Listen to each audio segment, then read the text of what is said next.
नमस्कार साथियों, स्वागत है आप सभी का पाथफाइंडर पर। So in a very bold statement given by the chief justice of India mister NV Ramana, इन्होंने यहां पर कहा है कि सीबीआई की जो विश्वसनीयता है यानी कि उनकी जो क्रेडिबिलिटी है वो गिर रही है। बल्कि इन्होंने साथ में ये भी कहा कि हमें भारत में सीबीआई की जगह अब एक नई बॉडी, एक नए निकाय की आवश्यकता है जो कि किसी भी प्रकार की इन्वेस्टिगेशन को एक न्यूट्रल तरीके से कर सके। आप यहां पे देख सकते हैं द हिंदू की यह खबर है।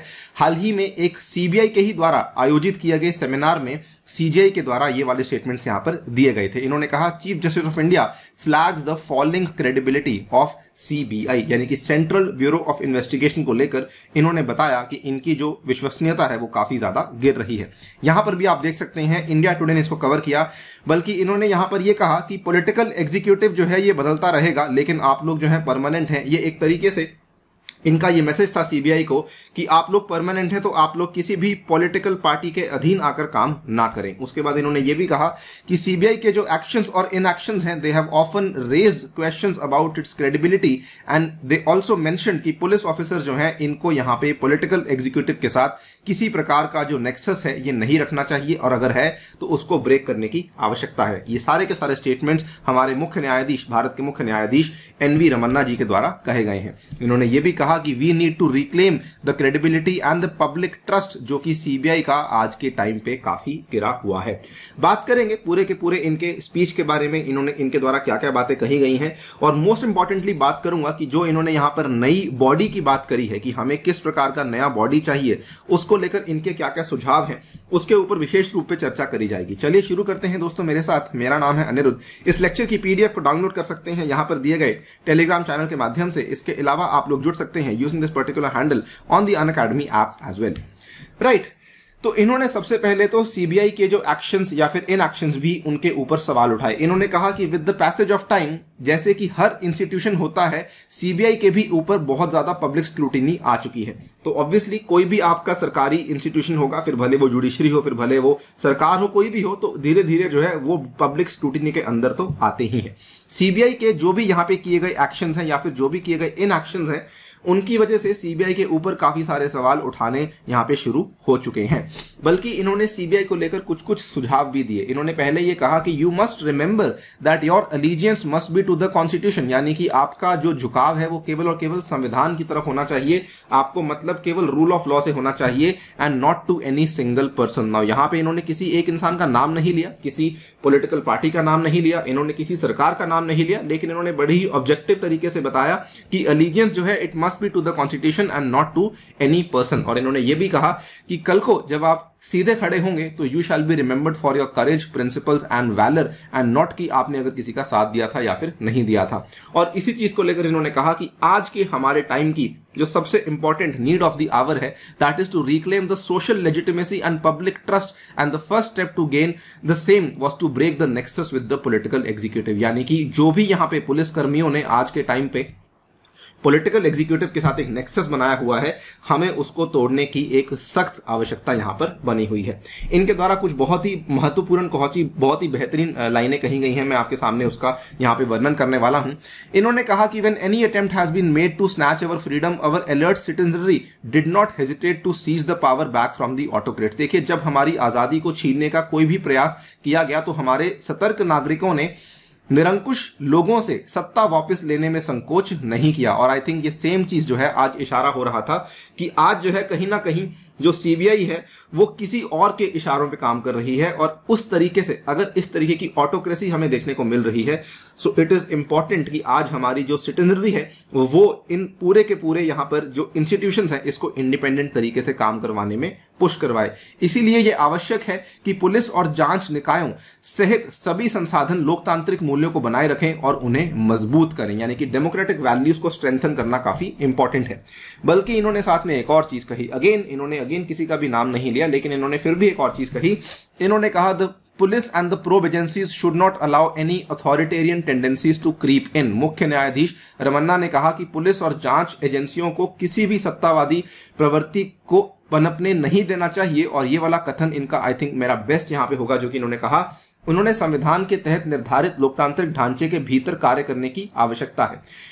कोई भी विचलन संसाधनों को नुकसान पहुंचाएगा और हमारे लोकतंत्र को कमजोर करेगा। यानी कि अगर आप इससे डेविएट करते हैं, अगर आप कॉन्स्टिट्यूशन को फॉलो नहीं करते हैं, किसी इंसान को, किसी पॉलिटिकल पार्टी को, किसी सरकार को फॉलो करेंगे, तो ये हमारे डेमोक्रेसी को कमजोर करेगा। पुलिस और जांच एजेंसियों के पास वास्तविक वैधता हो सकती है, लेकिन फिर भी संसाधनों के रूप में उन्हें अभी भी सामाजिक वैधता हासिल करनी बड़ी ही जरूरी है। यानी कि इवन दो इनको कॉन्स्टिट्यूशन ने लेजिटिमेसी दी हुई है, किसी कानून ने लेजिटिमेसी दी हुई है, लेकिन सोशल लेजिटिमेसी अभी भी इन इंस्टीट्यूशंस को गेन करना बड़ा इंपॉर्टेंट है। आप खुद सोचिए कि लगभग 75 साल हो चुके हैं हमारी आजादी को, और अगर हम लोग सीबीआई की बात करें तो सीबीआई आजादी के कुछ ही साल के बाद इसको स्थापित करवा दिया गया था। लेकिन अगर आप देखेंगे कि सीबीआई के स्थापित होने के बावजूद भी सोशल लेजिटिमेसी जो है वो अभी भी, नॉट जस्ट सीबीआई, कई सारे ऐसे संस्थान हैं जिनको की सामाजिक वैधता नहीं मिली है, और वही यहां पे पॉइंट इनके द्वारा उठाया गया है।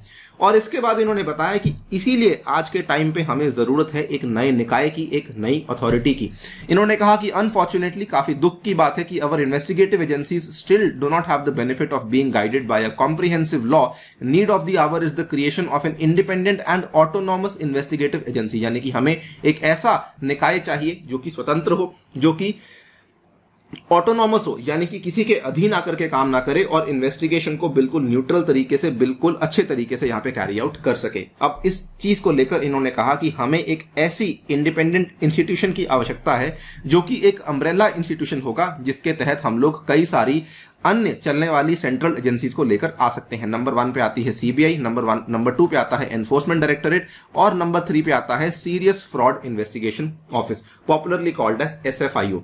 इनका ये मानना है कि इन तीनों को हमें एक सिंगल रूफ के अंदर, एक सिंगल छत के अंदर, एक सिंगल इंस्टीट्यूशन के रूप में संगठित कर देना चाहिए। और इन्होंने साथ में यह भी कहा कि जो भी आप यहाँ पे बॉडी लेकर आएंगे, this body is required to be created under a statute clearly defining its powers, functions and jurisdictions. Such a law will lead to much needed legislative oversight. आपको मालूम होगा कि सीबीआई जो है वो एक कानून के द्वारा दिए गए जो प्रावधान है वहां से डिराइव करके बनाई गई है, लेकिन सीबीआई अपने आप में एक स्टैट्यूटरी बॉडी नहीं है, जिसकी वजह से उसकी जो शक्तियां हैं, उसके जो कार्य हैं, उसके जो क्षेत्राधिकार हैं, उनको सही से डिफाइन नहीं किया गया है। और इसीलिए इन्होंने कहा कि such a law will also lead to much needed the legislative oversight, जो कि हम उस बॉडी के ऊपर रख सकेंगे।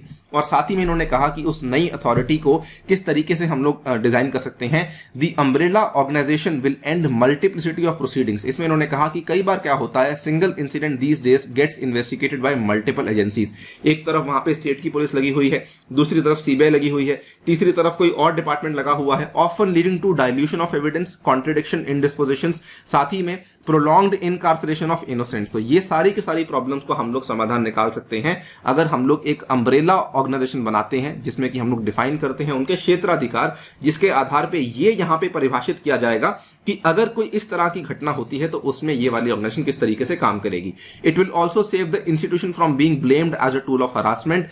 Once an incident is reported, the organization should decide as to which specialized wing should take up the investigation। तो ये जैसे ही कोई घटना होती है, ये वाले संस्थान के पास पहुंच जाएगी, उसके बाद जो है ये अपना देख लेंगे कि कौन सा यहाँ पे विंग इसको लेने वाला है, और अकॉर्डिंगली वो वाला विंग आगे जाकर के उसको इन्वेस्टिगेट करेगा। इससे हमारा समय बचेगा, एविडेंस यानी कि सबूत डाइल्यूट नहीं होगा, और जो यहाँ पर बेसिकली इनोसेंट्स हैं उनके ऊपर भी तकलीफ जो है वो काफी कम हो जाएगी। बल्कि इन्होंने ये भी कहा कि CJI said one additional built in safeguard was to have separate and autonomous wings for prosecution and investigation. यानी कि प्रोसिक्यूशन करने के लिए विंग अलग होना चाहिए, इन्वेस्टिगेशन करने के लिए विंग अलग होना चाहिए, सो दैट दोनों जो है इंडिपेंडेंटली काम कर रहे हैं। अगर इस तरीके के चेक्स और बैलेंसेस हम लोग बना करके एक नया संस्थान खड़ा करते हैं, that would be the ideal investigative agency जो कि आज भारत को जिसकी जरूरत है। बल्कि इन्होंने जाते जाते एक और बात कही, इन्होंने कहा कि जो नीड ऑफ द आवर है वो ये भी है कि जो हमारी स्टेट्स हैं उनको भी हमें सशक्त बनाना पड़ेगा। आपने कई बार सुना होगा कि कई बार ऐसी घटनाएं होती हैं, कई बार ऐसे केसेस होते हैं जिस केस में जो केस स्टेट के पास आता है वो वाले केस को बाद में सीबीआई को सौंप दिया जाता है। तो इन्होंने कहा कि with the police and the public order under the state list the burden of investigation is primarily on the state police. बिल्कुल सही बात है। There is no reason why state investigative agencies जो कि मोस्ट ऑफ द इन्वेस्टिगेशन को handle करती हैं, they cannot enjoy the same level of credibility as that of national agency. तो इनका यहां पे कहना साफ था कि जो स्टेट में काम करने वाली आपकी जांच करने वाले निकाय हैं उनको भी हमें उतनी शक्तियां देनी चाहिए, उनको भी हमें उतनी क्रेडिबिलिटी देनी चाहिए चाहिए जो कि हम लोग आज एक नेशनल एजेंसी को देते हैं, और इसके लिए हमें स्टेट एजेंसीज को इक्विप करना चाहिए to deal with the increasing challenges in the field of investigation. जो यहाँ पे ये कानून की बात कर रहे हैं, सेंट्रल लॉ की जिसका प्रस्ताव इन्होंने रखा, for the umbrella investigative body can be suitably replicated by the states, यानी कि जो कानून हम लोग यूनियन लेवल पर, सेंट्रल लेवल पर, केंद्रीय स्तर पर लेकर आना चाहते हैं, वही कानून हमें राज्य स्तर पर भी लेकर आना चाहिए, सो दैट स्टेट्स भी उसी तरीके से फंक्शन कर सकें। ये पूरी की पूरी कहानी थी जो कि यहां पर सीजीआई एनवी रमन्ना के द्वारा सीबीआई को लेकर कही गई थी। बल्कि इन्होंने जाते जाते एक और बात भी कही। इन्होंने कहा कि सीबीआई के जो न्यूली अपॉइंटेड डायरेक्टर हैं सुबोध कुमार जायसवाल, इन्होंने कहा कि I remember the time when CBI in its anxiety used to conduct several press conferences even before conducting proper investigation. I am happy to note that under the present leadership the organisation is maintaining a low profile as it should be, यानी कि CBI जो है वो आज के time पे एक low profile maintain कर रही है और इस चीज को लेकर ये काफी खुश है, यानी कि इन्होंने करंट लीडरशिप की यहाँ पे काफी सराहना भी करी है। खैर, जो हमारा मेन मुद्दा है वो आपसे मैं पूछना चाहता हूं, और मैं चाहता हूं कि आप कमेंट सेक्शन का इस्तेमाल करें, उसमें बताएं कि इसमें दो यहाँ पे हम आपसे सवाल पूछ रहे हैं। क्या आपको लगता है कि ये जो इतनी बातें कही गई हैं कि एक नया निकाय होना चाहिए, उसके ये सब कानून होने चाहिए, being the part of judiciary, क्या मुख्य न्यायाधीश के द्वारा ये सब बातें कही जानी सही है? क्या आपको नहीं लगता कि ये जुडिशियल एक्टिविज्म का सीधा सीधा उदाहरण है?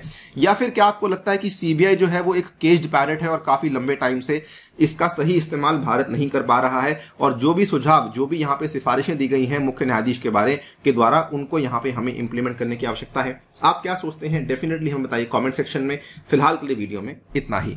जाने से पहले लेकिन आपको बताना चाहूंगा कि अगर आप लोग किसी भी कोर्स की तैयारी करना चाहते हैं तो अनअकैडमी आपके लिए प्लस और आइकॉनिक के कोर्सेज लेकर आया है यूपीएससी सीएससी के लिए, जिसमें कि अगर आप लोग ये वाला जो दिया गया रेफरल कोड है इसको अप्लाई करते हैं साथियों, तो आपको 10% का डिस्काउंट यहाँ पे अवेलेबल करवाया जाएगा, और इसमें आपको ये वाले डेडिकेटेड बैचेस और कुछ मेरे द्वारा भी आपको बैचेस अवेलेबल करवाए जाएंगे, जो कि आप यहाँ पे देख सकते हैं। इसके अलावा हम लोग आपके लिए डेडिकेटेड टेस्ट सीरीज लेकर आए हैं, इसमें भी आप लोग हिस्सा ले सकते हैं। 6 और 12 महीने के कोर्स आपको यहाँ पे दिए जा रहे हैं। अगेन ये वाला आपको दाम तभी मिलेगा अगर आप लोग अन्य यूपीएससी कोड का इस्तेमाल करते हैं। तो इसी के साथ आपसे लेता हूं विदा। Thank you so much for listening. Stay tuned and stay safe.